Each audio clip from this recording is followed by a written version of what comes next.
Welcome back. Today's video is going to be very much about just seeing where we've got to with the Twin Victoria. I really do want to show drilling, 20, 30 holes, then tapping them. I think most people know how to do that by now. What I have done is I've shown a little bit of machining the pistons themselves. I used what I call a cheap man's collet, and it works for me, and it means I can use my existing tooling. You'll see that in the sort of video, but the pistons have come out quite nicely, as you can see here, and you can probably hear.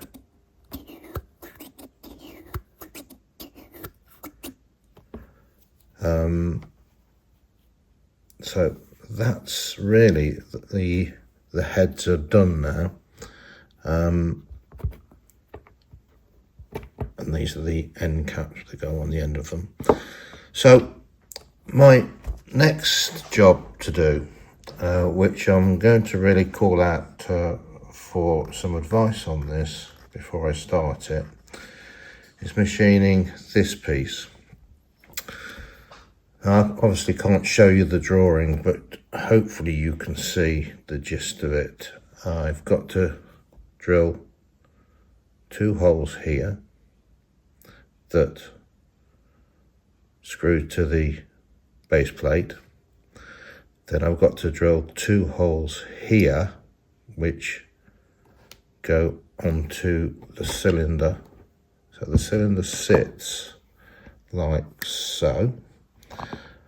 And there's got to be a 1/2 inch radius cut out here, so that goes near enough to that flange there, and effectively, if I can get this right, so these 2 screws here have then got to be screwed into these 2 holes.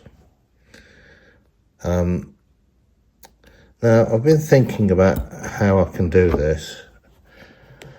I thought about going to a jig where I drill these 2 holes here first, and then each one's going to be repeatable because I've got to make obviously 4 of them, 1 for the front, 1 for the back.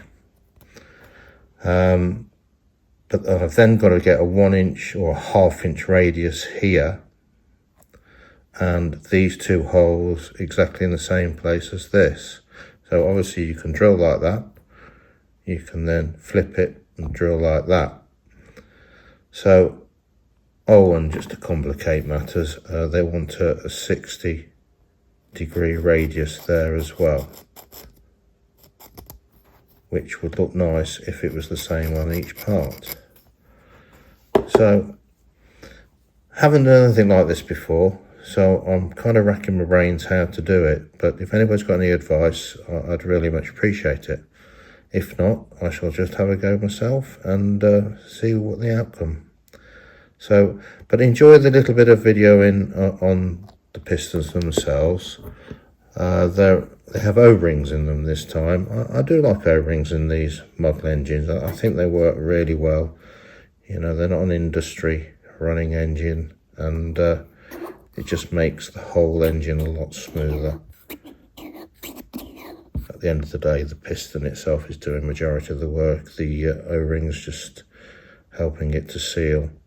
So anyway, enjoy the little bit of a video, and thanks very much for watching. This is what I call a poor man's collet. These are about 15 quid. Stick it in your forward jaw and use your R32s. And it's probably more accurate, the one that I can screw on here. So, yeah.